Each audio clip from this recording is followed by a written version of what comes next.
Hey, good afternoon, Saints fans and Houdads from all over the world. This is Kyle T. Mosley here with Mr. Brendan Boylan, and we have John Hendrix on the phone line. How you guys doing? Doing good. How about you? Good, man. It is the pregame report.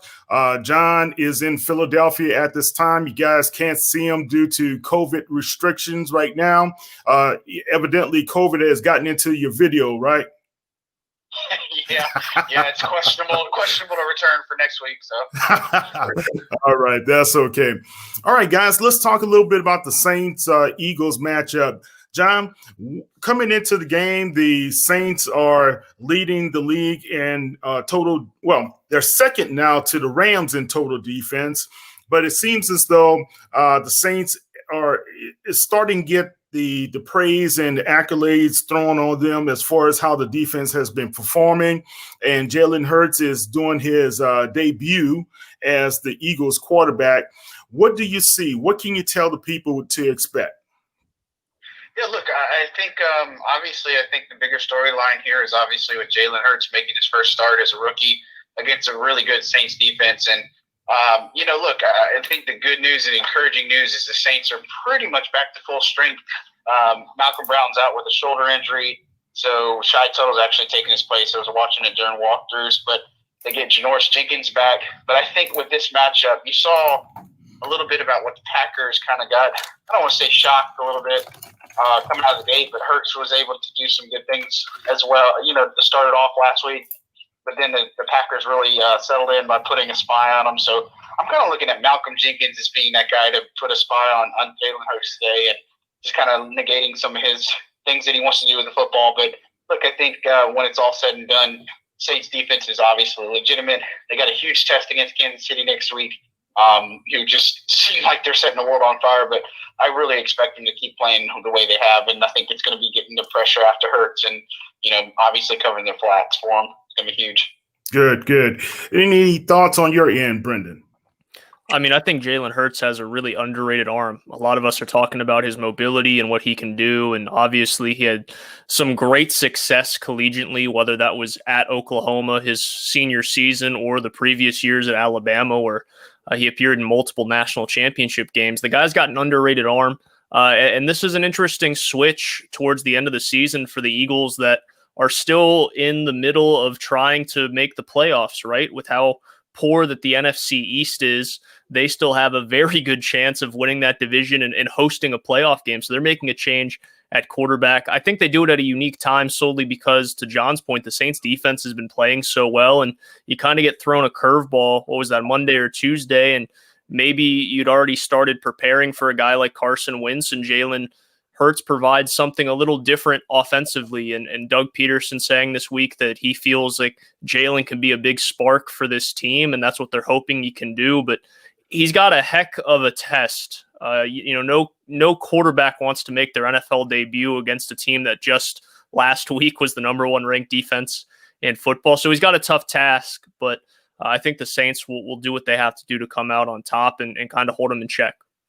Yeah, I had the opportunity to ask Sean Payton in our media conference about his abilities coming into the game, what he thought about Jalen Hurts. And he said that he's kind of like Taysom Hill, kind of when they have those off-script type of plays, John.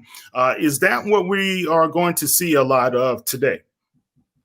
Yeah, look, I think what they're going to want to do is try to get him to escape the pocket a little bit and just kind of move around a little. Because, that Eagles offensive line has been really struggling this year. And look, again, with a guy like Hurts, you can't do a lot of different things with him. And, look, I think it's obviously going to depend on what the Saints give him downfield because, they've done a really good job on coverage. Obviously, against the Falcons last week, kind of broke down a little bit, but that was a different type of game and such. But, ultimately the Saints defense has done what they've done best all year, especially after those, that hitting that slump is bend, don't break. So they may give up some yards and may not give up a ton. But, when it comes down to their red zone efficiency is really good defensively, and their third down conversions, they've been really good there. So I think with Hurts, it's going to be trying to establish the tempo and the rhythm see if they can get some type of ground game going. That's where a guy like Malcolm Brown being out of the lineup is really hurting you a little bit. But look, I expect again the Saints to come out here, and I mean they're in their 3-game road trip. They've been the hotter team. They definitely have a lot at stake. They can clinch the NFC South for the 4th straight year, being the only team that does that. So I feel like they have a lot more going for them. But yeah, that narrative against Hurts, the feel-good story, rookie making his debut, is obviously going to take center stage here. Yeah, definitely. Let's flip the script. Let's talk about the Saints offense a little bit. Brendan, what do you see from Taysom Hill? Has he starting to get more comfortable with his role as the Saints starting quarterback? I think you have to look straight at last week against Atlanta and say that outside of the fumbling the ball and the turnovers, that was probably the best game we've seen from Taysom Hill as a pocket passer, as a quarterback. He threw the ball efficiently, threw the ball more than he ever has in his NFL career, and he was getting some guys involved that were not named Michael Thomas, which is obviously a big thing, despite the fact that Taysom has openly said his best throw is any throw to number 13. So I think Taysom has developed. There was a couple reports this week that he has done enough here in the last 3 weeks to kind of make the trustees, for lack of a better term, of the Saints organization really believe that what Sean Payton was saying is the truth, with Taysom potentially being the heir apparent at the end of this year or next year, whenever Drew decides to hang him up. So I think we see a little bit more out of that. John can speak a little bit more about the weather in Philadelphia than I can right now, but obviously any game in the Northeast in December, there's some question marks with the weather, and especially playing on a field like Lincoln Financial and the turf and the grass and everything that's there. I think the Saints are going to want to run the ball a little bit more. I expect a heavy dosage of Murray and Kamara, and obviously Taysom's more than capable with his legs, but it's a different offense, and we knew that was going to be the case. But the more that we see Taysom develop as a passer, I think the more confidence that Saints fans and analysts will have as him becoming the next guy. But it's been fun to watch, and I expect it to continue this week in terms of Taysom just being successful. Yeah. John, let me talk a little bit about what's going on with Drew Brees. You reported this morning that Adam Schefter reported as well that the New Orleans Saints are going to possibly hold out Drew Brees one more week. So expecting him for the Kansas City Chiefs game may be out of the question. Good move, safe move. What type of move do you anticipate this is? Yeah, look, I mean, the more layers to the story is apparently Drew didn't have the best throwing succession on Wednesday when he had it, and just still feeling some pain and discomfort. And look, the Saints aren't in a hurry to rush him back out on the field. I mean, he's going to take some hits, obviously. So, again, you want 100% Drew there to take over. And look, you're not going to have quarterback controversy. I mean, Sean's been pretty adamant saying as soon as he's good to go, he's our starter. So, I mean, you're not going to have anything like that. But look, they're going to have to wait and see what happens on Wednesday. Seems unlikely he might play against Kansas City. Depends on how things play out here, obviously. But look, I would expect it probably more now to Christmas, because Kansas City's always been the target date. That's what Cody kind of heard, even though it's kind of premature thinking that maybe there's a chance he plays against the Eagles. But look, he's out there on the field doing pregame warm-ups, doing his routine that Drew normally does. And so, I mean, he looks good right now. But, if he can't throw without any discomfort, that's a little bit troubling. So, rest him up. Taysom's been doing just fine, and the Saints are in a good spot to keep this thing going. Okay, well, good. Let's talk about that. Keeping things going, keep on the roll. The Saints are looking to be able to notch one more consecutive win, as well as one more consecutive NFC South title, right? How do you guys see things going? Brendan, let's go with you. What's your prediction? Well, I think the Saints are going to have their hands full in terms of, maybe the first quarter and seeing what Jalen Hurts really is. You got a little bit of a glimpse of that against Green Bay last week, but just very much like we said with Taysom just a few weeks ago, it's really different when you give the guy every offensive snap. You really don't know what you're going to get. So I think it's going to take some time for the Saints defense to settle in. Thankfully, this is a really good Saints defense. We've talked about that a lot over the last 10 minutes. So I think the Saints are going to be fine there. I think moving the ball offensively is going to really revolve around the running game. There were some questions with Alvin Kamara the last few weeks in terms of just him not being on the field, right? He only played 48 and 49% of the snaps And then last week comes in, plays over 60% of the snaps. So you see a little bit more of a healthy Alvin Kamara, perhaps. Remember, was dealing with a toe issue for a while. But I think moving the ball effectively for the Saints is going to start with running the football against the 25th ranked rush defense in the NFL and the Philadelphia Eagles. So whether that's Taysom on some quarterback powers, some design keepers, whether that is Alvin Kamara running some stretch plays and able to get the edge and turn it upfield, I think that's where the Saints have to start. Latavius Murray only had 5 carries last week. I certainly expect him to get back to his normal around 10 touches a game.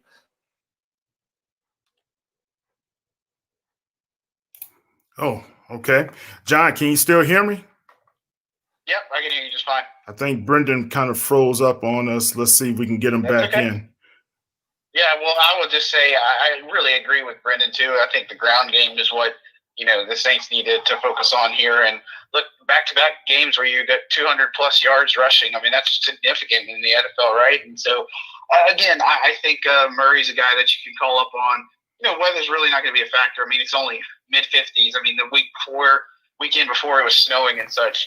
So that just kind of gives you, it's kind of like a mild New Orleans type feel, I guess, if you will, if you're playing outdoors. But look, I think the Saints will control this game. I think Hurts will probably give them a few things to think about early. And the Saints have been such a good team making the halftime adjustments. So if I had to put a number on it, I'd say the Saints roll here 30-14. All right, 30-14 from Mr. Hendrix. Let's see if I can get Brendan back on the line here. Brendan, you there?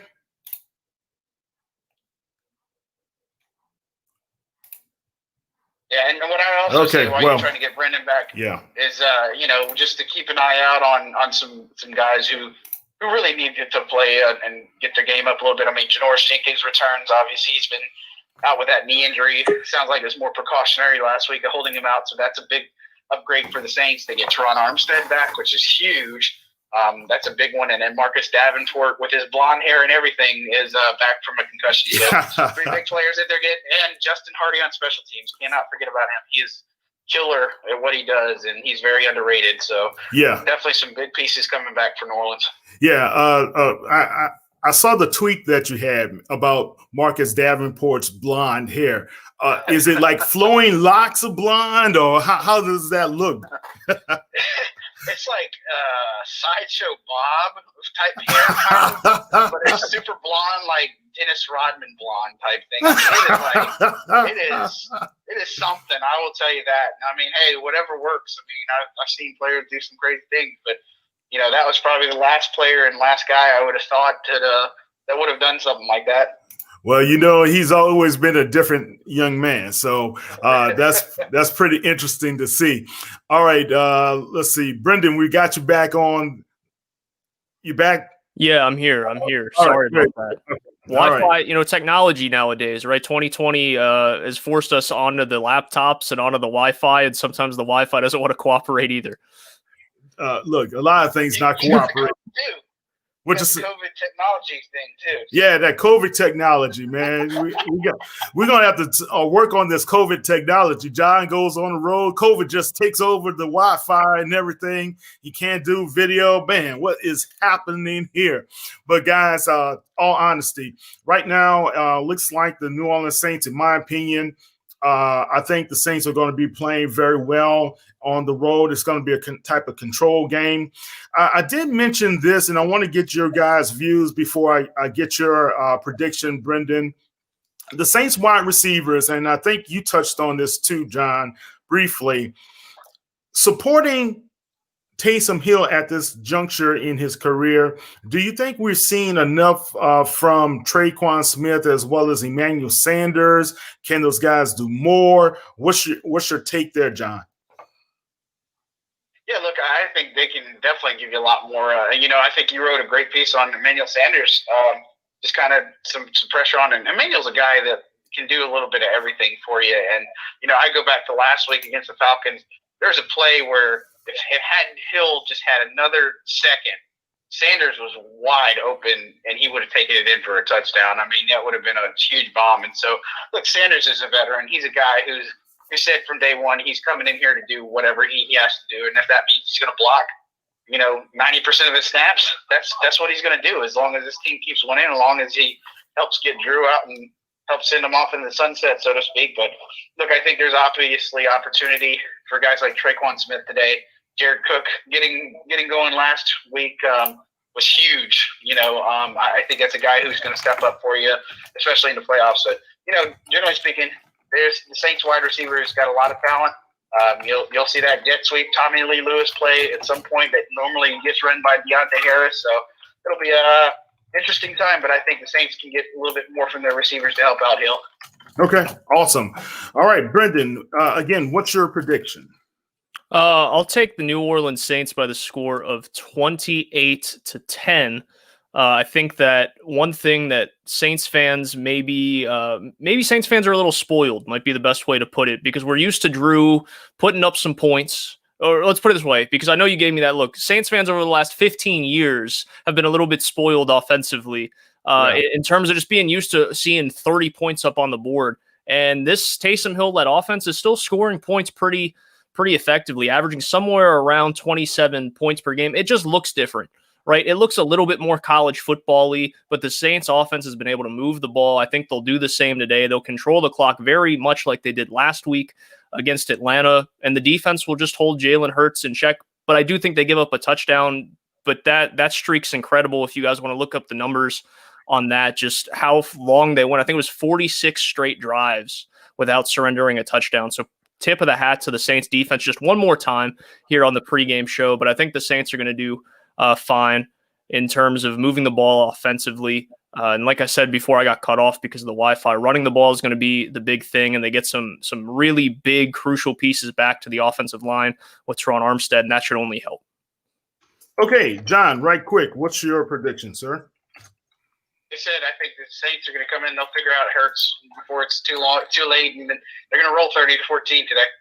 30-14 for Mr. Hendrix.